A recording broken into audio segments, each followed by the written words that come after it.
Comme nous l'avions annoncé tout à l'heure, vient le deuxième temps, celui de la parole. Je vais donc inviter Dieudonné. Je n'ai pas vu Marcel, mais je sais qu'il est retenu dans une commission de l'emploi. Donc André, je vais t'inviter également à venir. Il y avait Emmanuel. Et on va vous laisser la parole pour essayer de répondre à cette question que j'ai posée tout à l'heure. Pourquoi avez-vous cru en ce projet de l'IFP? Et de manière à vous mettre un petit peu de pression pour l'organisation, vous avez une dizaine de minutes devant vous, de manière à pouvoir laisser la parole à M. Paul Malâtre, et pour la conférence qui était donc le clou de notre journée aujourd'hui. Moi j'ai toujours pensé, et je pense toujours d'ailleurs, que la formation des 3 CFP et que la fusion des 3 CFP et de l'EPP était une nécessité et une chance. Malgré les obstacles réels rencontrés, j'en avais eu quelques échos à l'époque, et les craintes légitimes qui étaient exprimées par certains de ceux qui vécurent cette fusion. 3 CFP et 1 EDP vivaient leur dynamisme propre, avec des formateurs engagés dans des projets, convaincus, et à juste titre, du bien fondé et de la valeur de ce qu'ils mettaient en œuvre au service des étudiants et des établissements. Je me souviens, alors ça transparaissait dans les diapos, mais je vais mettre des mots sur ça. Je me souviens de la souffrance et des inquiétudes exprimées par certains formateurs et personnels administratifs. Pour eux, pour ceux qui souffraient, disparaissait en se fondant dans un grand tout ce en quoi ils croyaient. Disparaissait une forme de proximité à laquelle ils étaient attachés. Et ils ne pouvaient pas comprendre, alors intellectuellement si, mais charnellement, ils ne pouvaient pas comprendre ce qu'il y avait à gagner pour les étudiants et pour la formation. Pourquoi changer quelque chose puisque le travail était bien fait? Et pourtant, comment, à cette époque, continuer à mettre en place une formation de qualité avec des financements réduits qui ne permettaient plus de faire vivre des structures trop petites sans les réunir et rationaliser les organisations? Comment s'adapter aux réformes, pas toujours justes? Certaines réformes étaient peut-être même, pardonnez-moi le terme, imbéciles et ineptes, mais pas toutes. Comment s'adapter aux réformes, pas toujours justes, certes, mais inéluctables, de la formation des enseignants, sans réunir les compétences humaines et intellectuelles de la région, sous une même direction et animation, pour garantir une formation de haut niveau universitaire, confrontée régulièrement à l'épreuve de l'expérience et de la pratique réfléchie? Comment ouvrir les étudiants à la nécessité du débat d'idées, de la confrontation des pratiques, des expériences, de la prise de risque, sans leur faire vivre au cours même de leur formation le débat, le partage, la rencontre de l'autre différent, dans un ensemble suffisamment grand pour permettre la réelle diversité des points de vue? Le changement n'était pas une sanction, mais une nécessaire adaptation pour se renforcer et poursuivre la mission au service des élèves de l'enseignement catholique. Bâtir l'IFP en région, c'était s'adapter ou mourir. Mais surtout, c'était croire en l'avenir. Et malgré les tâtonnements, les erreurs inévitables, les difficultés rencontrées dans sa mise en place, je pense que nous avons eu raison d'y croire hier et d'y croire encore aujourd'hui.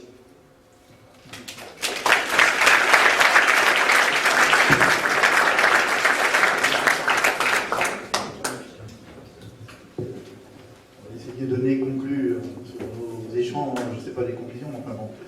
Moi personnellement, la question qui a été posée, j'ai cru à l'IFP avant qu'il ne s'enclenche dans les années 2002, 2003, 2004, principalement parce qu'à l'époque j'étais à l'ARPEC et il y avait un conseil d'experts qui s'était mis en place dans le cadre des directives et qui avait été l'occasion de mettre autour de la table des gens du premier degré, des gens du second degré, qui se connaissaient quasi pas. Ils pouvaient peut-être se rencontrer dans l'une ou l'autre des manifestations régionales, mais en dehors de cela, autour d'une question qui était leur métier et leur activité professionnelle, peu d'échanges. Et à cette occasion-là, des projets ont pu être montés en commun, premier et second degré, notamment autour de la SH, mais pas uniquement. Et ce que j'ai vu, c'est un certain plaisir. Alors, nous, on était avec Catherine Faugier, qui est là aussi plutôt animateur de ce conseil, hein, donc on n'avait pas forcément une prise de parole énorme, on était plutôt à recevoir la manière dont les choses étaient perçues sur le terrain. Mais plaisir à ce partage. Et je veux dire, d'une certaine manière, il y avait une conviction, c'est que nous avions un gain à nous rapprocher, à nous réunir, parce que l'autre pouvait nous enrichir, et puis on pouvait avoir un certain plaisir à travailler ensemble. Donc, outre le fait qu'il y avait probablement une exigence, un incontournable, ne serait-ce que pour des raisons économiques, il y avait un gain potentiel à s'y engager. Une deuxième chose qui m'a amené à y aller, parce que d'abord c'est qu'on est venu me chercher aussi, hein, et que d'une certaine manière, on m'a fait confiance. Donc quand on fait confiance aussi, je veux dire, on adhère aussi au mouvement qui est proposé. Hein. Ça a été en tout cas pour moi un élan qui m'a été suggéré, dans lequel je me suis engagé. J'avais une conviction, c'est que la séparation des lieux de formation, notamment premier et second degré, initial et continu, n'était pas favorable à une formation de qualité, parce qu'au final, ce sont les enfants qui deviennent jeunes et puis un peu plus grands qui suivent le parcours de formation. Et l'affaire de l'enseignement n'est pas qu'une affaire de transmission de savoir, c'est aussi une affaire d'éducation, de mise debout. Et si on veut pouvoir le faire de manière continue, on a un gagne à avoir une certaine continuité, eh bien il vaut mieux que l'on se mette ensemble et qu'on ait un souffle commun. Il n'y a rien de tel que de se mettre ensemble au chantier, au travail. Donc voilà, conviction, c'est qu'on gagnerait en performance de formation en travaillant ensemble et en assurant une certaine continuité d'éducation à travers la formation. Et puis, dernier point pour aujourd'hui, c'est un peu ce que tu conclus. Hein. Moi, j'y ai cru avant, j'y ai cru pendant, parce que, alors oui, j'y ai cru pendant aussi par les personnes avec lesquelles on a travaillé. Et les personnes, c'est des institutionnels qui n'ont pas lâché l'affaire lorsque les obstacles se présentaient. Il y a eu une résolution institutionnelle forte, et ça, je veux dire, ça permet de s'engager. Si on sent qu'au niveau des décideurs, c'est mou, ou c'est incertain, on va y aller mollement. Par contre, si on sent que c'est vraiment résolu, alors on peut s'y engager. Et puis, indépendamment des institutionnels, il y avait des gens sur le terrain, hein, on voit ici, avec lesquels on a eu l'occasion de travailler, et qui y ont cru. Donc voilà, moi, ce qui m'a permis d'y croire, c'est que d'autres y croyaient aussi. Hein. Et oui, Jean-Marc, tu as tenu le truc aussi, hein, parce qu'il y a des moments où on s'est retrouvé un petit peu tout seul. Hein, pas tout à fait en pilote courte, mais voilà. Donc voilà, des personnes qui ont plus institutionnelles ou des formateurs, moi, m'ont aidé à y croire. Enfin, quant à aujourd'hui, 10 ans, c'est pas triste l'affaire qui nous est proposée. Moi, je sens que la vitalité est présente. L'avenir est peut-être incertain et peut-être plein de questions. 10 ans, c'est pas vieux, hein, bien sûr. Hein. Mais je viens là un peu en touriste, parce qu'il y a 5 ans que je ne suis plus là, et si j'ai croisé l'un ou l'autre à l'occasion, je veux dire que je ne suis plus dans la maison.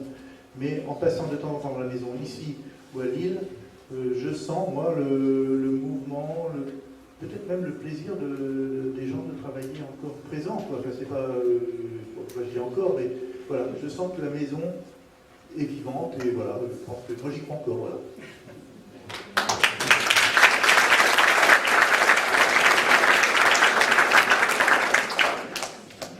Le problème quand on conclut, c'est que les autres ayant utilisé leur papier, je suis obligé d'improviser donc davantage parce que je dois m'adapter à ce qui a été dit. Je vais tout d'abord partir de ce qui était le cahier des charges donné par Bruno Sebir, qui était pourquoi avoir cru au projet de l'IFP. Je dirais que la réponse, ça sera pourquoi avoir cru, mais c'est aussi pourquoi croire. Donc on travaillera un petit peu sur ces deux aspects donc, de la question. Tout d'abord, dans la salle ici, il y a, je dirais, deux types de personnes. Il y a ceux qui ont connu l'avant IFP et le pendant la création de l'IFP, et puis il y a aussi, parmi moi, un certain nombre de chefs d'établissement qui connaissent l'IFP maintenant. Et je dois dire que le diaporama qui a été fait par Claude et qui a bien connu toutes les vicissitudes et la montée du projet est parfois teinté de certains euphémismes. Parce que c'est vrai que c'est un projet tout d'abord qui se développe en France et qu'on est des Gaulois entre nous et que même si on a un village de Gaulois résistants, il y a quand même des moments où il faut qu'on se tape un peu dessus. Et peut-être que c'était là l'intuition de départ d'un certain nombre d'acteurs, c'est que malgré les contradictions, malgré les gens qui râlaient, malgré ceux qui n'y croyaient pas, malgré ceux qui disaient qu'on allait se casser la figure, malgré ceux qui disaient que tout ça était inutile, il y en a quelques-uns qui avaient l'intuition que ça allait marcher. C'est-à-dire qu'ils avaient une espèce de préscience. Peut-être que nous, on dira que l'Esprit Saint était là pour les aider, je crois même certainement, parce que quand je vois les obstacles qu'il a fallu lever, je pense qu'il fallait quand même au moins l'Esprit Saint pour arriver à relever tous ces obstacles. Donc, il était là. Et il a su leur insuffler ce qui est devenu maintenant une évidence. Et là, je prends un témoin les plus jeunes ici dans la salle, qui se disent, ben oui, l'IFP, ben c'est un truc qui marche. C'est évident, l'IFP. Et vous avez peut-être, à travers le diaporama, découvert qu'on a franchi quantité d'étapes, qu'on a franchi quantité de difficultés. Et je dirais d'ailleurs que, heureusement, à la fois qu'on a franchi ces étapes, mais surtout que ces étapes soient maintenant du passé. Il est bon que cela revienne du passé. Et en même temps, quand on réfléchit à un projet, il ne faut jamais oublier l'enracinement. Parce que l'enracinement, ces difficultés, c'est ce qui a fait naître la réalité. C'est ce qui a fait que l'IFP est ce qu'il est maintenant. Et que même ceux qui étaient dans la contradiction, eh bien, d'une certaine façon, ont apporté une touche, ont permis de corriger tel ou tel excès, ont permis de ne pas déborder sur tel ou tel point, ont permis véritablement d'arriver à construire l'IFP tel qu'il est. Autrement dit, c'est de ce jeu des contradictions, c'est de ce jeu de ces oppositions, c'est de là qu'est sortie la réalité de l'IFP. Et je voudrais, pour vous dire cela, reprendre une formule d'un chanteur qui s'appelle Yves Duteil. J'utilise très souvent sa formule. Il a un chant très peu connu, une chanson très peu connue, qui a pour titre « L'important, c'est pas ce que l'on fait, l'important, c'est l'histoire que l'on raconte ». Et je pense que c'est ce qui est au cœur de notre vie. On a une histoire que l'on raconte. Et une histoire qu'on a toujours tendance à enjoliver, et heureusement. Et heureusement, si on se souvenait tous et toutes des aléas de notre vie passée, on serait certainement beaucoup plus morose. Et heureusement qu'on enjolive cette vie. Heureusement qu'on leur raconte une histoire. Et cela est vieux depuis très longtemps. Si vous prenez la Bible et que vous la lisez attentivement, non pas comme un texte sacré, vous apercevez, notamment en prenant l'Ancien Testament, que ça se tape quand même beaucoup dessus. Que c'est énormément en bagarre. Que c'est énormément en discussion. Et même quand on prend le Nouveau Testament, et je vous encourage à lire les Actes des Apôtres sous un angle plus simple, eh bien, on s'aperçoit que les apôtres au début, c'est pas toujours un long fleuve tranquille, et qu'il y a beaucoup de bagarres. Et pourtant, ça fait 2000 ans que ça dure. Autrement dit, pour nous, toutes les histoires sont permis. 2000 ans pour l'histoire de l'IFP, ça devra réussir nécessairement. On sera évidemment plus là pour pouvoir donc l'effectif. Autrement dit, ce projet auquel il fallait croire, auquel il fallait avoir l'intuition, auquel il fallait avoir le courage de surmonter donc les obstacles, oui, il fallait y croire. Et oui, il faut continuer à croire à ce projet de l'IFP.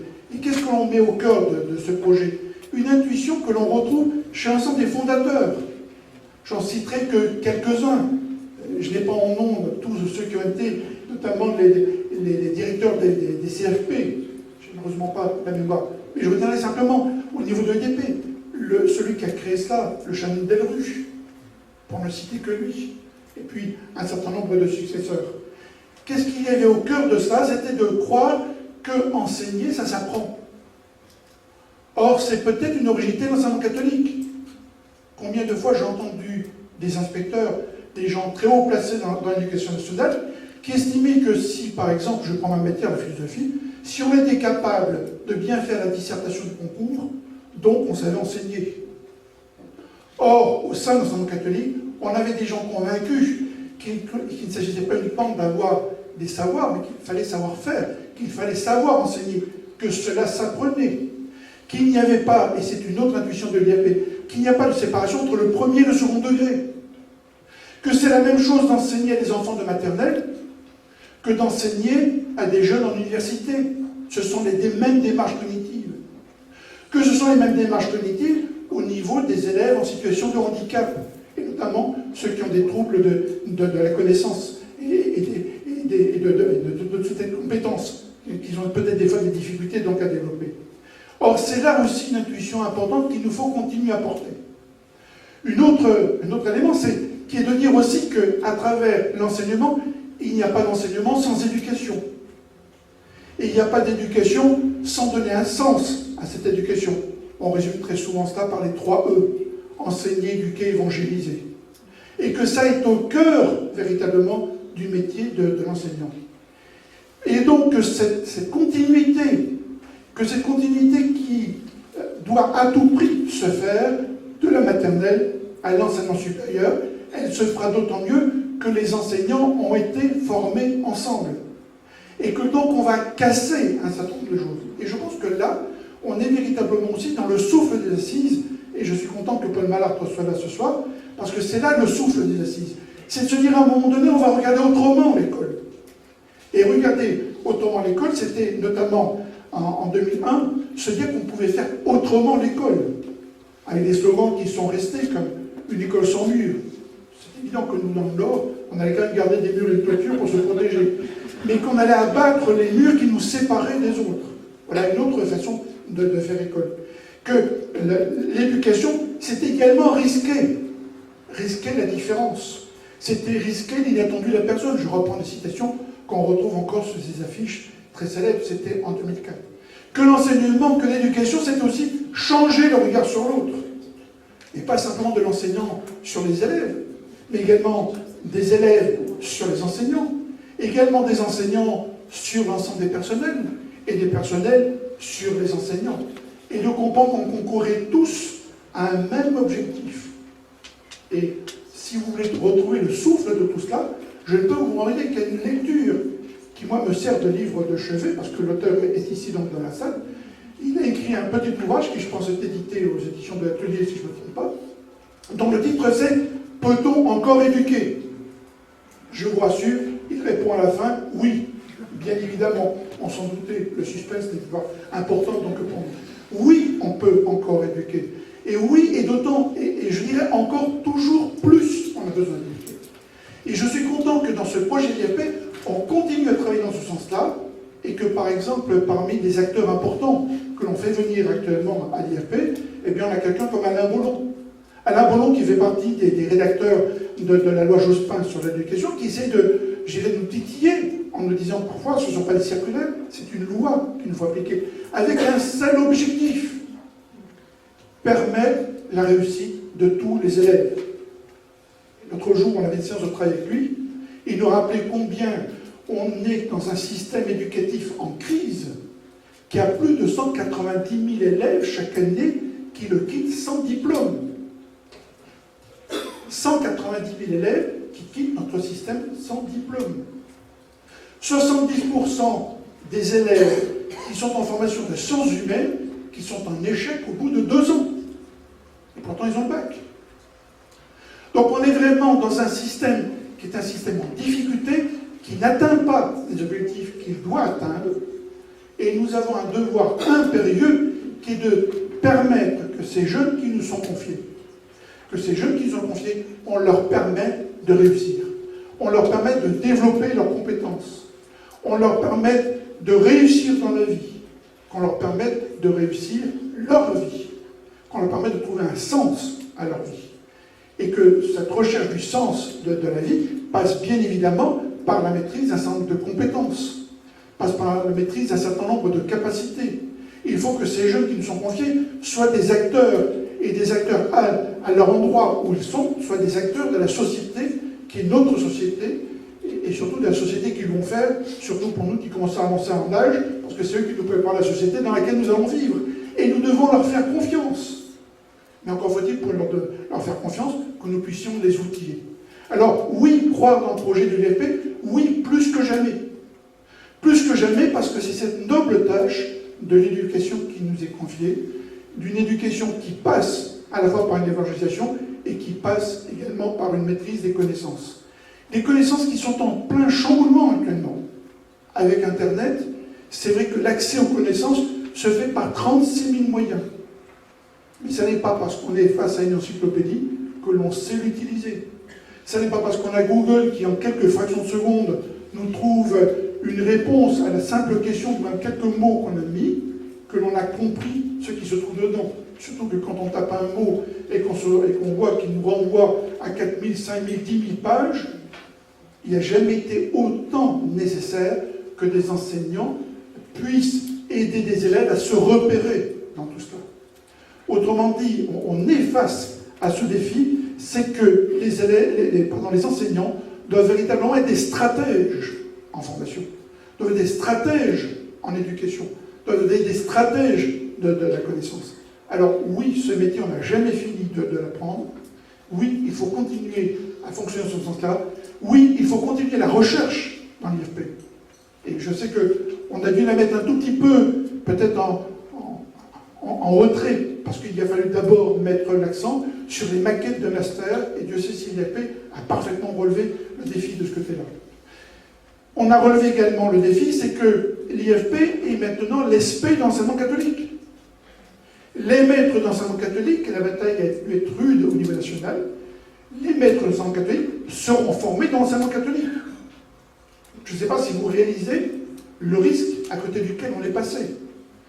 Par contre, si nous avons formé le maître, quel devoir, quelle responsabilité, alors oui, plus que jamais, je crois véritablement au projet de l'IFP pour former ses maîtres et à travers la formation de ses maîtres, former la jeunesse de demain.